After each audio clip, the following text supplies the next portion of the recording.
Selamünaleyküm arkadaşlar. Ben Yakup. İstanbul'dan katılayım ben. Mehmet Emin Boran'ın Vatan Kaygısı şiirine Ulu Yurdum bölümünü okuyayım ben. Ulu yurdum, aziz yurdum, seni camdan selamlayayım ben. Bu ağrık gözlerimi toprağın bilen davalayayım ben. Havayı bilen kaygının yüreğimini davalayayım ben. Ulu yurdum, aziz yurdum, seni camdan selamlayayım ben. O gün ben toprağından kan yaş bilen ayrıldım. Pırak'ın derdinde bir divanede körende ayrıldım. İgiz dağlar, yaman çöller, ulu uslarda gezdim. Sen oldun Rabbi Yemen, ışkında saat kebi yandım. 12 yıl senin derdinde bir divane buldum ben. Cihan halkı bir letil bir efsane buldum ben. Ümit yüzgenle sen akıldan bir bigane buldum ben. Emdi kelse bir yolbaz kebi bir merdane buldum ben. Garip likında senin tatlı hıyalim oldu yoldaşım.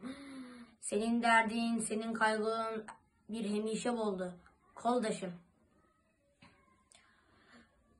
Senin için ayrıldı könlüm, senin için aktı kızıl yaşım. Mana etkanlı bir